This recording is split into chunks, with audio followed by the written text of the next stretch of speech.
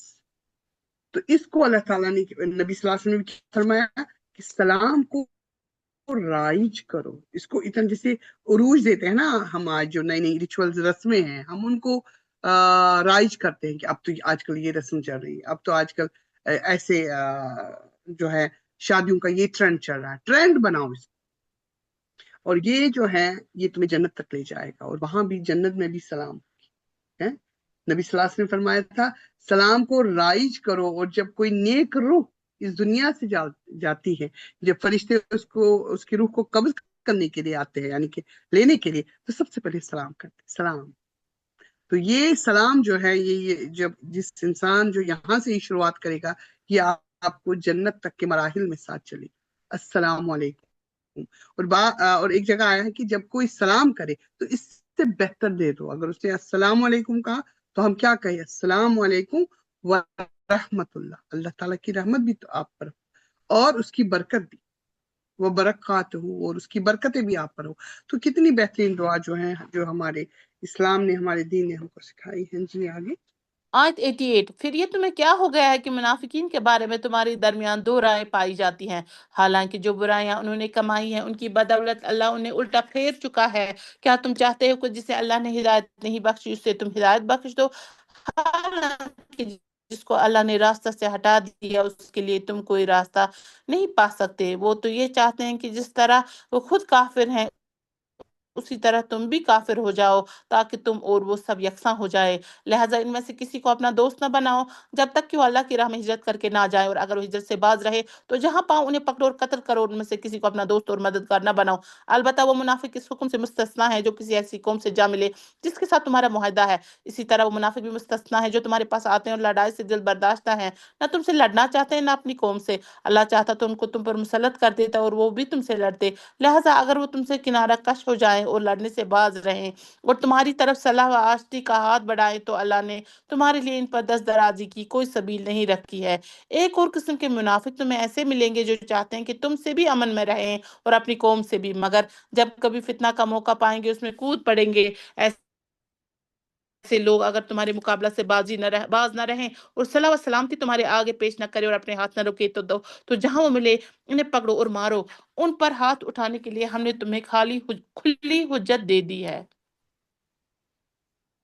یہاں پر کیونکہ ان آیات کے تعلق سے جو ہے بہت زیادہ میں کہوں گی کہ مطلب فلی کلیئر ہی نہیں. اس میں اس کو ایک ویپن بنا کر جو ہے غیر مسلم بھی ہمارے ساتھ لڑتے ہیں اور اس پہ فساد اٹھاتے ہیں. کیا کہ جہاں بھی ان کو پاؤ ان کو مارو. جب بھی تم جیسے یہاں پر ہے نا کہ اگر انہوں نے ہجرت نہیں کی تو ان کو پکڑو اور قتل کرو، جیسے بھی پاؤ تو ان کا کوئی دوست مددگار نہیں. لیکن اس کے پیچھے آگے پیچھے کوئی بیک گراؤنڈ نہیں. بیک گراؤنڈ ان کے پاس کیوں نہیں ہوتا ہے؟ کیونکہ جس نے قرآن نہیں پتا ہو، جس کو سیرت سے کوئی جس کا لینا دینا نہیں، اس کو سمجھے گا صحیح تو لکھا ہے، وہ ترجمے سے چلے گا، بات تو صحیح ہے. لیکن یہ جو آیات ہے یہ کس تعلق سے آئے ہیں، کس پس منظر میں آئے ہیں، اس کو سمجھنا بہت ضروری ہے. کیونکہ اس دور میں جو دارالاسلام تھا، مدینہ تھا، یثرب تھا، جتنی بھی کافر جو تھے کافر علاقوں کے ساتھ جو مسلمان ہو گیا اس پر لازم تھا کہ وہ گناہوں سے وہاں سے ہٹ کر جو ہے یہاں سلامتی میں آ جائے. ٹھیک ہے نا، یہ بہت بڑی بات تھی. اور وہ بہت سارے اسلام تو لائے تھے لیکن اپنے ملکوں کو، اپنی جائیداد کو، اپنے گھروں کو چھوڑنا نہیں چاہتے تھے. تو یہ کسوٹی تھی کہ واقعی میں اگر آپ مسلمان ہو، اللہ پر ایمان ہے، تو پھر چھوڑنا پڑے گا، قربانی دینی پڑے گی. تو ان کو اس وقت کہا جاتا تمہارا تو بس ایمان ہی جو ہے کمزور ہے، نیم کافر ہو، نیم مسلمان ہو. لیکن پھر اللہ تعالیٰ نے یہ جو کہا کہ جب ایسے کافروں کے ساتھ تمہاری مٹبھیڑ ہو، یعنی کہ کوئی کفار آپ کے سامنے ہو، نان مسلم آپ کے سامنے ہو، پہلے تو ان کے ساتھ جنگ نہ کی جائے. سب سے پہلے نبی صلی اللہ علیہ وسلم کو نے بھی جو سکھایا کہ صلح کرنا، صلح کی تدبیر کرتے تھے وہ. لیکن اس کے باوجود جب جو اطراف میں، مدینہ کے جو عرب کے اطراف میں جو کافر قومیں تھی یا کافر قبیلے تھے، وہ جب مٹھبھیڑ کرنے پر آمادہ ہوتے تھے، وہ جو مسلمانوں کو مارتے تھے، یعنی تک پہنچتے تھے، تو صلح پہلی چیز بتائیے، صلح کریے. مسلمان کا کام ہی ہونا چاہیے کہ بیجا لڑائی کرنا، فضول میں بس اٹھو اور مارو کا نہیں. پہلے وہ صلح کی تدبیر کرے، وہ تجویز کرے. صلح ہی بہتر ہے، صلح ہر حال میں بہتر ہے. دوسری کیا کہا گیا؟ دوسری بات، اگر صلح سے بات بن نہیں رہی ہے، وہ نہیں مان رہے، تو جو بھی مسلمان، اگر کوئی مسلمان جو ہے بظاہر مسلمان ہے لیکن اس کا کافر ملک سے تعلق ہے، وہ جو ہے اسلامی حکومت کے خلاف ہے. یعنی کہ ایک وہ بندہ ہوتا ہے جو سٹیزن تو مسلمانوں کا ہی ہے، مسلمانوں کی شریعت میں ہے، لیکن باغی ہے، اپنی حکومت کا باغی، مسلمانوں کا وہ اس کی جو تمام تر جو ہمدردیاں تھی، وہ جو کاروائیاں کرتا تھا، وہ غیر اسلامی حکومتوں کے ساتھ کرتا ہے، جس کو آج بھی ہم کہتے ہیں کہ اس کو کیا کہتے ہیں، اس پر تو آج بھی جو اپنے ہی ملک کا باغی ہوتا ہے، ریبل ہوتا ہے، اس کو تو صرف اس کا سر قلم کر دیتے ہیں. تو یہ آگے کہ جو ہے تو بظاہر مسلمان لیکن کرتا کام غیر مسلموں کے لیے، مسلمانوں کے خلاف سازشیں کرتا ہے، تو اس کو مار، اس کو قتل کرنا، جو ہر ایک ملک کا رول. دوسرا کہا گیا، دوسرا کہ کیا کہ اگر وہ مسلمان ہے لیکن ہے کافر ملک میں رہتا ہے، کوئی کافر ملک ہے وہاں پر رہتا ہے مسلمان، لیکن اندر سے یہاں پر مسلمانوں پر حملہ کرنا نہیں چاہتا ہے، کیونکہ یہاں پر دیندار مسلمان ہے اور وہ خود بھی مسلمان، تو کوشش اس کو کرنی ہے کہ اپنے ہاتھوں کو روکے، وہ الجھے نہیں. اگر اس کو لڑائی کے میدان میں جانا پڑے تو اپنے ہاتھوں کو کنٹرول میں رکھے، کوشش کرے نہ لڑے. اگر لڑنا پڑے تو جیسے کہتے ہیں نا ہلکے ہاتھ سے. چوتھی جو کہا گیا، اگر کیا کہ کافروں ایسے ہی جو کافر ہیں، جس نے آپ کے ساتھ ٹریٹی تو تھی، سب کچھ تھا، یعنی کہ مسلمان بھی تھا سب، لیکن پھر بھی مسلمانوں کا کافروں کا دوست بن کے رہا، تو اس کو کافروں سے پہلے اس ایسے شخص کو قتل کرو. یہ ضروری ہے. اور آج بھی ہم ان چیزوں کو دیکھ کر پڑھتے ہیں تو ہم کہتے ہیں یہ کیا لکھا ہے، لیکن وہی چیز لکھیے کہ ہے آپ کے ملک کا، ہے مسلمان لیکن مسلمانوں کا دشمن ہے، تو ایسے لوگوں کو سب سے پہلے، کافروں سے بھی پہلے، نان مسلم سے بھی پہلے ان کو قتل کرو. اور جو بیچارہ کافر کسی کافر نان مسلم کنٹری میں رہ رہا ہے لیکن پھر بھی اپنے ہاتھ روک رہا ہے، تو اس کو چھوڑ دو، اس کو نہیں مار سکتے، کیونکہ وہ کوشش تو کر رہا ہے نا. اور پھر سب سے پہلے جو بات وہ کیا ہے کہ صلح کی بات آئی ہے. اور ہجرت جو ہے، ہجرت کے تعلق سے میں یہ کہوں گی کہ ہجرت کرنا بہت ضروری ہے. اب ہم آج کیا کریں، ہم تو سب جگہ الحمدللہ اپنی جگہوں پر ہم سب مسلمان ہیں اور سب صحیح اچھے طریقے سے اپنی تمام عبادت بھی کرتے ہیں، ہم کو کسی ایسی چیز سے کوئی مشکل نہیں. لیکن ہجرت صرف اتنا نہیں ہے، ہجرت بہت ساری چیز سے ہو سکتی ہے. ہجرت یہ بھی ہے کہ اگر ہم کسی گناہ میں ہیں یا کوئی غلطی کر رہے ہیں، بار بار کر رہے ہیں، ریپیٹڈلی کر رہے ہیں، ہمارے نفس میں کوئی کمی ہے، ان کوتاہیوں کو، ان کمی سے دور جانا، اس کو ختم کرنا، وہاں سے ہجرت ہو کر اچھی جگہ پر آنا، یعنی کہ وہ چیز چھوڑنا اور بلائی کی طرف آنا. کوئی جھوٹ ہے تو سچائی کی طرف آنا، کوئی خیانت ہے یا کوئی چھوٹی سی ہوتی نا، بہت ساری ہم میں غلطیاں ہوتی ہیں، اس غلطی کو چھوڑ کر اچھائی کی طرف آنا، تو یہ بھی ہجرت ہے. اور اس کا اجر ضرور اللہ تعالیٰ بہت بڑا ہے، اس کا اجر اللہ تعالیٰ بہت زیادہ بڑھ کے دیں گے. جی آگے. آیت 92، کسی مومن کا یہ کام نہیں ہے کہ دوسرے مومن کو قتل کرے، الا یہ کہ اسے چوک ہو جائے. اور جو شخص کسی مومن کو غلطی سے قتل کر دے تو اس کا کفارہ یہ ہے کہ ایک مومن کو غلامی سے آزاد کرے اور مقتول کے وارثوں کو خون بہا دے، الا یہ کہ وہ خون بہا معاف کر دے. لیکن اگر وہ مسلمان مقتول کسی ایسی قوم سے تھا جس سے تمہاری دشمنی ہو تو اس کا کفارہ ایک مومن غلام آزاد کرنا ہے. اور اگر وہ کسی ایسی غیر مسلم قوم دیا جائے گا اور ایک مومن غلام کو آزاد کرنا ہوگا، پھر جو غلام نہ پائے وہ پے در پہ 2 مہینے کے روزے رکھے. یہ اس گناہ پر اللہ سے توبہ کرنے کا طریقہ ہے، اور اللہ علیم و دانا ہے. رہا وہ شخص جو کسی مومن کو جان بوجھ کر قتل کرے تو اس کی جزا جہنم ہے، جس میں وہ ہمیشہ رہے گا.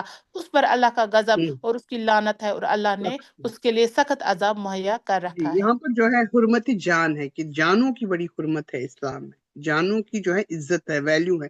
سب سے پہلے اگر کسی سے کبھی کیا ہو جائے، قتل خطا، غلطی سے قتل ہو گیا، ہو سکتا ہے نا بھول چوک سے اس کا ہو گیا، تو اس کے لیے اسلامی شریعت میں، اسلامی کنٹری جہاں اسلامی رول چلتا ہو، کیا سزا ہے ایسے شخص کے لیے جس نے غلطی سے کیا تھا، عمدن نہیں تھا، انٹینشنل نہیں تھا، ان انٹینشنل تھا.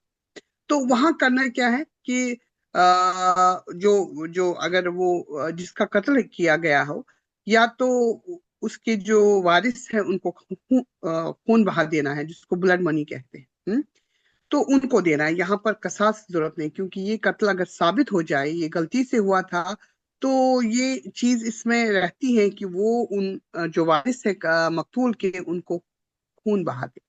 اور پھر بھی یہ تو تھا بندوق سے معاملہ، لیکن غلطی ہوئی نا، تو رب کے ساتھ اپنا قصور کی یعنی کہ توبہ کرے، معافی مانگے، اور ایک غلام بھی آزاد کرے، اور ایک غلام کو بھی آزاد کرنا ہے، کیونکہ یہ رب کی طرف ہے، رب کی طرف وہ حد ہے، اور ان جو وارث ہیں ان کو خون بہا دے۔ دوسری صورت، اگر جی جس کا قتل ہوا ہے تھا تو مسلمان، لیکن تھا کسی نان مسلم کنٹری کا، ٹھیک ہے، تو قاتل کو صرف جو ہے غلام آزاد کرنا ہے، ٹھیک ہے، وہاں خون بہا نہیں دیا جائے گا، کیونکہ وہ کنٹری کہاں ہے؟ کنٹری نان مسلم ہے۔ تو صرف قاتل کو جو ہے غلام آزاد کرنا پڑے گا، یعنی کہ اپنے رب سے معافی مانگنی پڑے گی، ان کو کچھ نہیں دینا ہے۔ اور تیسری صورت جو ہے کہ اگر وہ کسی ایسے دارالکفر کا بادشاہ ہے جس سے اسلامی حکومت کا معاہدہ ہے، ہوتا ہے نا، ہے تو کافر کنٹری کا تھا، وہ سٹیزن تھا مسلمان، لیکن ان کے ساتھ ٹریٹی تھی کہ ہم آپ کا ہر حال میں ساتھ دیں گے۔ مسلمان اور ایک نان مسلم کنٹری میں بہت زیادہ آپس میں الائنس تھی، ان میں آپس میں ٹریٹیز تھی، معاہدے تھے، اور ہم ایک دوسرے کے کام آئیں گے جب ضرورت پڑی۔ اب اس نان مسلم کنٹری میں جو ہے مسلمان مارا گیا، اور مسلمان نے اس کو مارا، تو اس کا رول کیا ہے کہ اس کو خون بہا بھی دینا پڑے گا، اور اس کو وہ جو ہے غلام آزاد بھی کرنا پڑے گا۔ لیکن خون بہا کیسا دینا پڑے گا؟ جو اس کنٹری کا، جو وہ نان مسلم کنٹری ہے، اس کا اپنا رول ہوگا بلڈ منی کا، ویسا مسلم حساب سے نہیں دینا پڑے گا۔ جو مسلمانوں کا خون بہا ہے نا، ویسے نہیں چلے گا، وہاں اس کنٹری کے مطابق یہ رول چلے گا، جو اس کنٹری میں خون بہا یعنی کہ بلڈ منی دی جاتی ہوگی، ویسی ہی بلڈ منی ان کو بھی دینی ہوگی، اور ایک غلام آزاد کرنا ہے۔ یہ کن کے لیے؟ جن سے مسلمان کنٹری اور نان مسلم کنٹری کی ٹریٹی ہے، اور ایک مسلمان کنٹری کے مسلمان نے دوسری کافر کنٹری کے مسلمان کو قتل کیا، اس میں غلام بھی آزاد ہوگا، خون بہا بھی دینا پڑے گا، لیکن اس کنٹری کے حساب سے، ٹھیک ہے۔ تو باقی اور پھر اللہ تعالیٰ سے توبہ۔ جی، آیت پھر اس 94۔ کے بعد ہے کہ ایک منٹ پھر ہے قتل عمدن۔ یہ تو آپ جانتے ہیں، جس نے عمدن کسی کو قتل کیا اس میں تو قصاص ہے، خون کا بدلہ خون۔ مرد نے کیا تو مرد کو مارا جائے گا، عورت نے کیا تو عورت کو، اور غلام نے کیا تو غلام کو۔ جی، آیت 94۔ اے لوگو جو ایمان لائے ہو، جب تم اللہ کی راہ میں جہاد کے لیے نکلو تو دوست دشمن میں تمیز کرو، اور جو تمہاری طرف سلام سے تقدیم کرے اسے فوراً نہ کہہ دو کہ تم مومن نہیں ہے۔ اگر تم دینوی فائدہ چاہتے ہو تو اللہ کے پاس تمہارے لیے بہت سے اموال غنیمت ہیں، آخر اسی حالت میں تم خود بھی تو اس سے پہلے مبتلا رہ چکے ہیں۔ پھر اللہ نے تم پر احسان کیا، لہذا تحقیق سے کام لو، جو کچھ تم کرتے ہو اللہ اس سے باخبر ہے۔ مسلمانوں میں سے وہ لوگ جو کسی معذوری کے بغیر گھر بیٹھے رہتے ہیں، اور وہ جو اللہ کی راہ میں جان و مال سے جہاد کرتے ہیں، دونوں کی حیثیت یکساں نہیں ہے۔ اللہ نے بیٹھنے والوں کی بنسبت جان و مال سے جہاد کرنے والوں کا درجہ بڑا رکھا ہے، اگرچہ ہر ایک کے لیے اللہ نے بلائی ہی کا وعدہ فرمایا ہے، مگر اس کے ہاں مجاہدوں کی خدمات کا معاوضہ بیٹھنے والوں سے بہت زیادہ ہے۔ ان کے لیے اللہ کی طرف سے بڑے درجے ہیں، اور مغفرت اور رحمت ہے، اور اللہ بڑا معاف کرنے والا اور رحم فرمانے والا ہے۔ باقی بالکل بے شک۔ تو یہاں پر جو بتایا گیا ہے کہ ایک رول بتایا گیا ہے کہ جیسے میں نے ابھی آپ کو کہا کہ اس دور میں جو ہے اگر کوئی نان مسلم کنٹری میں جس نے اسلام تو لایا، لیکن اب بھی اس کی حکومت جو ہے نان مسلم کنٹری کے ہاتھوں ہے، وہاں سے ضروری تھا کہ اپنے ایمان کو شو کرنے کے لیے، اپنے ایمان کو دکھانے کے لیے کہ واقعی میں نے ایمان لایا ہے، اس کو وہاں سے نکلنا، اس کو وہاں سے جو ہے آنا ضروری تھا دارالاسلام کی طرف۔ اور بہت سارے لوگ جو اسلام تو قبول کیے تھے، لیکن کچھ تو معذور تھے بیچارے، معذوری کی وجہ سے وہ بیچارے پھنسے تھے، یعنی کہ بوڑھے تھے یا عورتیں تھیں یا بچے تھے، اور کافر قوم ان کو چھوڑ نہیں رہے۔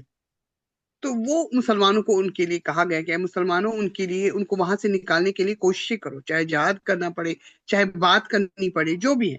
لیکن جو ہٹے کٹے تھے، جن کو کوئی مسئلہ نہیں تھا، وہ کیا کچھ ایسے بھی لوگ تھے جو وہی چیز آتی ہے نا کہ منافقانہ روش کی، وہی کمزوری ایمان کی، جو چاہتے تو تھے کہ ہم پوری زندگی اسلامی زندگی سے ہی بسر کریں، لیکن اپنے کیا چاہتے کہ میرے گھر بھی نہ جائے، میں جو ہوں میرا جائیداد بھی ہے، یہاں پر میری دکان ہے، میرا خاندان ہے، میرے نفس کی عیش ہے، زندگی بھر یہاں رہا ہوں، کیسے کیسے چھوڑوں یہ ساری دنیا کے مفاد، دنیا کے فائدے، دنیا کی محبت. تو اللہ تعالیٰ نے فرمایا جس انسان نے بھی اسلام کی تابع نہیں کیا، اپنی خواہشات کو، اپنے ایمان کو، ہر چیز کو جو ہے دنیا کو اسلام کے تابع نہیں کیا، وہ اپنے ہی آپ پر ظلم کر رہا ہے. مانی کہ میرا تو اللہ تعالیٰ بے نیاز ہے، غنی ہے، تو نقصان کس کا ہوگا؟ تو یہ دراصل میں نے کہا کہ یہ ایک سٹینڈرڈ تھا، ایک معیار تھا اس وقت اپنی اسلام کو یا اپنے ایمان کو شو کرنے کا، کہ ان ہجرت کی بہت ضرورت. اور اگر ہم اس کو آج کے حساب سے دیکھیں، ضروری ہے نا کہ اگر ہم بھی چاہتے ہیں نا واقعی ہم مسلمان سے مومن بن جائے، تو ہجرت تو ہم کو بھی ضرورت ہے. ہم مسلمان ہیں برائے نام، برائے نام ہم مسلمان گھروں میں پیدا ہوئے، لیکن ایمان تقاضا کرتا ہے قربانی، کچھ تو چھوڑنا پڑے گا نا. جو چیزیں ہمارے اندر صحیح نہیں ہیں، جو اللہ تعالیٰ کو پسند نہیں، اس کے لیے کوشش تو کرنی ہے نا، ون بائی ون، کہ ہم بھی ان چیزوں کو چھوڑ کر ہجرت کریں تاکہ ہم بھی مومن کہلائیں. جی. آیت 97، جو لوگ اپنے نفس پر ظلم کر رہے تھے ان کی روحیں جب فرشتوں نے قبض کی تو ان سے پوچھا کہ یہ تم کس حال میں مبتلا تھے؟ ان نے جواب دیا کہ ہم زمین میں کمزور و مجبور تھے. فرشتوں نے کہا کیا خدا کی زمین وسیع نہ تھی کہ تم اس میں ہجرت کرتے؟ یہ وہ لوگ ہیں جن کا ٹھکانہ جہنم ہے اور وہ بڑا ہی برا ٹھکانہ ہے. ہاں، جو مرد، عورتیں اور بچے واقعی بے بس ہیں، وہ نکلنے کا کوئی راستہ اور ذریعہ نہیں پاتے. بعید نہیں کہ اللہ انہیں معاف کر دے، اللہ بڑا معاف کرنے والا اور درگزر فرمانے والا ہے. جو کوئی اللہ کی راہ میں ہجرت کرے گا وہ زمین میں پناہ لینے کے لیے بہت جگہ اور بسر اوقات کے لیے بڑی گنجائش پائے گا. اور جو اپنے گھر سے اللہ اور رسول کی طرف ہجرت کے لیے نکلے، پھر راستہ ہی میں اسے موت آ جائے، اس کا اجر اللہ کے ذمہ واجب ہو گیا. اللہ بہت بخشش فرمانے والا اور رحیم ہے. رحیم ہے. تو جس نے کوشش بھی شروعات کی، جس نے کہتے ہیں نا کہ اگر وہ گناہوں سے ہم بھی آج چاہیں کہ میں جو ہے گناہ چھوڑ دوں، یا مجھ سے غیبت ہوتی ہے یا مجھ سے کوئی غلطی ہوتی، اس کے لیے اگر ہم نے کوشش کی، پوری طرح نہیں ہو پائی تھی لیکن شروعات ہوئی تھی، تو اللہ تعالیٰ ہم کو اس چیز کا اجر دے گا، پورا اجر دے گا. اگر شروعات ہی کی تھی یا نیت باندھی تھی تو اس کا اجر ضرور ہے. ٹھیک ہے. آخری چیز جو ہم پڑھتے ہیں آج وہ ہے نماز قصر کے تعلق سے، اور صلاۃ الخوف اور نماز قصر. اس کے بعد انشاءاللہ تعالیٰ کلاس آج کی اینڈ ہو جائے گی. جی پڑھی. جی، آیت 101، اور جب تم لوگ سفر کے لیے نکلو تو کوئی مذائقہ نہیں ہے اگر نماز میں اختصار کر دو، خصوصاً جب کہ تمہیں اندیشہ ہو کہ کافر تمہیں ستائیں گے، کیونکہ وہ کھلم کھلا تمہاری دشمنی پر تلے ہوئے ہیں. اور اے نبی صلی اللہ علیہ وسلم، جب تم مسلمانوں کے درمیان ہو اور حالت جنگ میں انہیں نماز پڑھانے کھڑے ہو تو چاہیے کہ ان میں سے گروہ تمہارے ساتھ کھڑا ہو اور اسلحہ لیے رہے. پھر جب وہ سجدہ کر لے تو پیچھے چلا جائے، اور دوسرا گروہ جس نے ابھی نماز نہیں پڑھی ہے آ کر تمہارے ساتھ پڑھے اور وہ بھی چوکنا رہے اور اپنے اسلحہ لیے رہے. کیونکہ کفار اس طاق میں ہے کہ تم اپنے ہتھیاروں، اپنے سامان کی طرف سے ذرا غافل ہو تو وہ تم پر یکبارگی ٹوٹ پڑے. البتہ اگر تم بارش کی وجہ سے تکلیف محسوس کرو یا بیمار ہو تو اسلحہ رکھ دینے میں مذائقہ نہیں، مگر پھر بھی چوکنے رہو. یقین رکھو کہ اللہ نے کافروں کے لیے رسوا کن عذاب مہیا کر رکھا ہے. پھر جب نماز سے فارغ ہو جاؤ تو کھڑے اور بیٹھے اور لیٹے ہر حال میں اللہ کو یاد کرتے رہو، اور جب اطمینان نصیب ہو جائے تو پوری نماز پڑھو. نماز در حقیقت ایسا فرض ہے جو پابندی وقت کے ساتھ اہل ایمان پر لازم کیا گیا ہے. اس گروہ کے طاقت میں کمزوری نہ دکھاؤ. اگر تم تکلیف اٹھا رہے ہو تو تمہاری طرح وہ بھی تکلیف اٹھا رہے ہیں، اور تم اللہ سے اس چیز کے امیدوار ہو جس کے وہ امیدوار نہیں ہیں. اللہ سب کچھ جانتا ہے جانتا ہے اور وہ اور حکیم دانا حکیم ہے. ہے. یہ دو چیزیں یہاں پر آئی ہیں، جو نماز، جو تقصیر ہم کہتے ہیں، اختصار کرنا، ہاں، اور دوسرا صلاۃ الخوف. تو ہم سب جانتے ہیں کہ نبی صلی اللہ علیہ وسلم جو تھے سفر میں بھی اور جنگی حالت جنگ میں بھی جو ہے قصر بھی کرتے تھے. یعنی کہ اگر نمازوں کو کم کرنا، قصر کہتے ہی ہیں، مائنس، سبٹریکٹ کرنا، کمی کرنا، اختصار. اور اسی طرح اگر نمازوں کو جمع بھی کرتے تھے، جیسے ہم نے جنگ خندق میں بھی دیکھا کہ نمازوں کو جمع کیا گیا، جمع تقدیم ہوئی. کبھی جو ہے ایسے بھی جب حالات نہیں ہوتے تھے یا موافق نہیں ہوتے تھے، یا آگے بڑھانا اور آگے لانا، اور دوسری نماز کو تھوڑا سا اس میں، جیسے اگر ظہر کے وقت عصر اور ظہر پڑھ لی تو تھوڑا سا ظہر کو آگے لے کر پڑھنا، تھوڑا سا، جیسے 12 بجے ہے 1 بجے پڑھنا. تو یہ چیز ہمارے لیے جائز ہے. لیکن اصل چیز جو ہے کہ نبی صلی اللہ علیہ وسلم نے جو ہے قصر بھی کی، اور ہم کہہ سکتے ہیں کہ قصر کے ساتھ جو ہے نمازوں کو جمع بھی کیا. تو نماز بہت ضروری ہے، یہ یاد رکھیں. کہ نبی صلی اللہ علیہ وسلم کہا تھا کہ سواری پر بھی بیٹھتے ہوئے انہوں نے پڑھی ہے نماز، اور چلتے ہوئے بھی، جسے کہتے ہیں یہاں تک کہ ممکن ہے اگر چلنا بھی پڑے، خطرہ اتنا ہے، اور اگر رکوع اور سجدہ ممکن نہیں ہے تو اشارہ ہی کرو، ضرورت پڑنے پر جو ہے اگر کچھ جیسے اٹھ کھڑے ہو کر نہیں تو بیٹھ کر پڑھو، بیٹھ کر نہیں تو سو کر ہی پڑھو، لیٹے ہوئے پڑھو، اشاروں سے پڑھو، لیکن نماز کسی بھی یہاں تک کہ جنگ بھی ہو رہی ہے تب بھی صلاۃ الخوف، خوف کی حالت میں بھی پڑھنا ہے، جیسے ممکن ہو، وردی لگا کر ہی، جوتے پہن کر ہی، اسلحہ تھامے ہوئے ہی پڑھنا ضروری ہے۔ اور یہ چیز جو حدیث میں بھی ہے کہ نماز جو ہے بیسیکلی آئیڈینٹیفیکیشن ہے، یہ ضروری ہر ایک کے ساتھ ایک آئیڈینٹی کارڈ ہوتا ہے، شناختی کارڈ۔ تو جب ایک انسان نماز پڑھتا ہے نا تو خود بخود کہتے ہیں مسلمان ہے۔ آپ روزہ ہے، آپ ہر ایک کو نہیں کہہ سکتے میں روزے سے ہوں، آپ نے زکات دی، آپ ہر ایک کو نہیں کہہ سکتے، لیکن جب آپ نماز پڑھیں گے تو خود بخود آئیڈینٹیفیکیشن۔ اور یہ کفر اور ایمان میں حد فاصل ہے۔ اگر آپ کو واقعی میں کہنا ہے کہ کفر اور ایمان کے بیچ میں ہے کیا، واٹ از دا ڈفرنس، وہ نماز ہے۔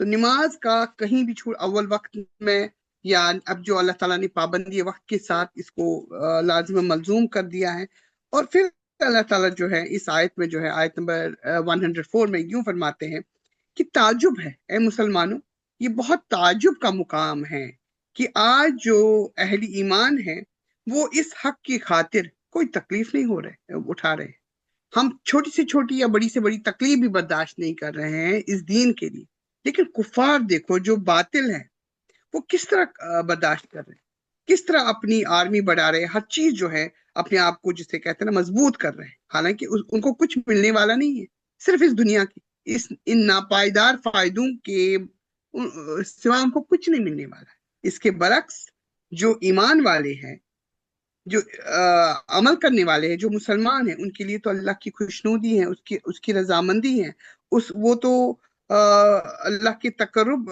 کا ذریعہ ہے، اللہ کی خوشنودی، اس کی رضامندی، ابری انعامات، اللہ کا دیدار، تو ان کو وہ سارے ریوارڈ سامنے ہیں، پھر بھی وہ کوشش نہیں کر رہے، پھر بھی وہ اپنی جان نہیں لگا رہے، پھر بھی وہ تکلیف نہیں اٹھا رہے، پھر بھی وہ برداشت نہیں کر رہے، اور جن کو کچھ نہیں ملنے والا سوائے اس فالتو دنیا کے، بیکار دنیا کے، وہ تو ہر چیز کرے، تم سے زیادہ کرے، تم سے بڑھ کر کرے۔ واخر دعوانا الحمدللہ رب العالمین۔ دعا پڑھی۔ سبحان الله وبحمده سبحانك اللهم وبحمدك نشهد أن لا إله إلا أنت نستغفرك ونتوب إليه. السلام عليكم ورحمة الله وبركاته. جزاك الله